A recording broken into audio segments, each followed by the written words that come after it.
Hello everyone, my name is Derpy Guinea and welcome back to another video. There's always that one character in anything that makes you think, dang, they really didn't deserve this.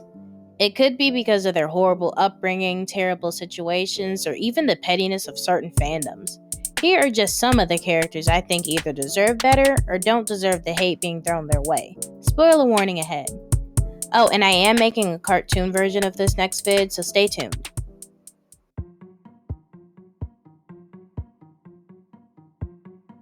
Starting off with a controversial one, or at least it used to be controversial, the main reason Nier was hated is simply because he was an L. Another reason I've seen is that Nier is just a blatant copy of L because of their similar behaviors and traits, which I don't think that's a fair argument either. The way they went about the case was vastly different, with L being more head-on, confronting Light on numerous occasions, and even formed a weird ego bond with him, while Nier was the more patient one, letting things slowly fall into place. Another main reason I've seen a lot of is that he solved the case very easy and would guess answers at seemingly random, which also couldn't be further from the truth. The main people making that argument haven't read the full manga. The anime cut out a lot of stuff, especially from the last half. The manga actually took more time fleshing out how Nier thinks and solve things, as well as seeing the more aggressive side to Mello. All Nier wanted to do was just win and solve the case. Can we give this man the recognition he deserves?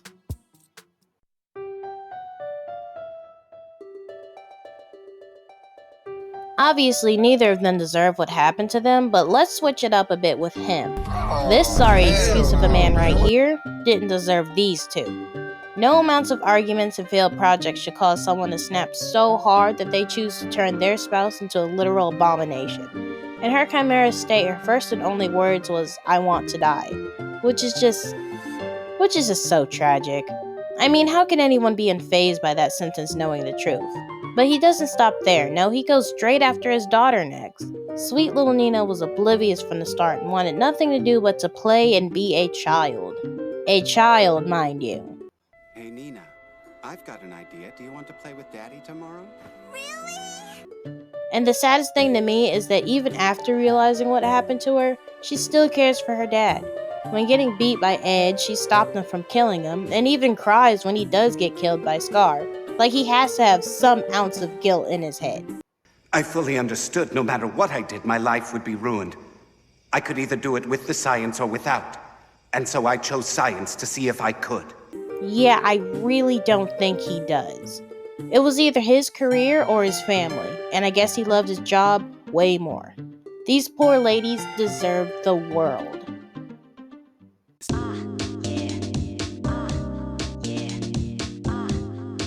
What year was it when Twitter was just dogpiling this character for like the dumbest reasons alive?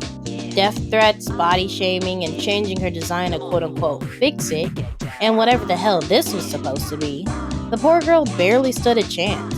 Like, if people not seen anime before, ecchi in particular, we can't just now be talking about the body style and characters. Clearly no one has seen Ekin. And the tweets essentially calling her pedo bait and a lolly. Like, once again, have you never watched an anime? There's dozens of examples of lolly bait. What's the difference now? I can side a little with the Red Cross tweet. Quick summary for those of you who don't know, the Red Cross in Japan had a campaign with Ozaki and chose that image for a blood drive. So I can see where the backlash is coming from with that, but the fixed artwork wasn't even needed in my opinion. And I can almost guarantee you the people hating on her never even watched the show, which is a shame. I found it quite amusing.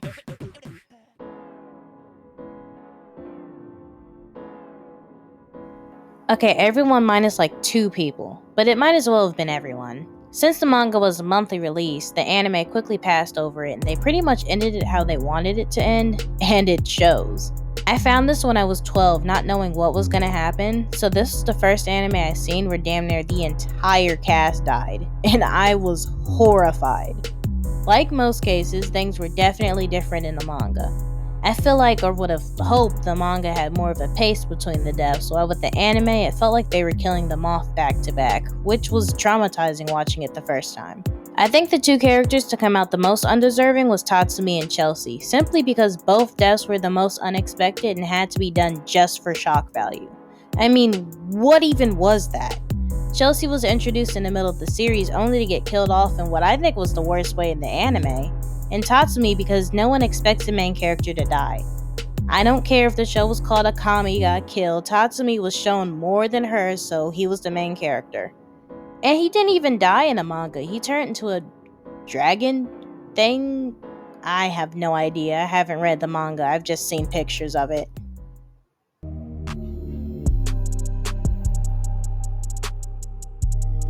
And for my last pick, we have the man who has suffered the most, Guts.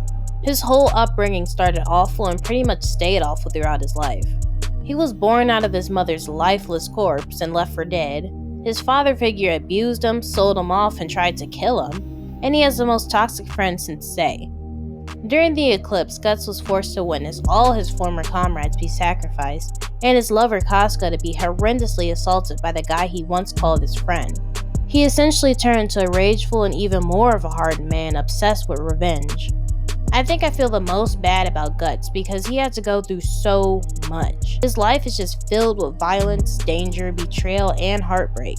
He witnessed the worst of the worst, and the one thing that had him keep going, the girl he fell in love with, now has panic attacks just by looking at him. It's a hard knock life for us. It's a hard knock life for us. It's like, how do you keep moving on with a life like that?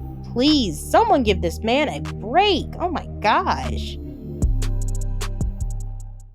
And that is the end of the video. If you made it this far, I thank y'all so much for watching. Like I said, there will be a cartoon version of this next video, so stay tuned for that. Please do me a favor and pull on that like button and subscribe. And to the next video, Derpy out.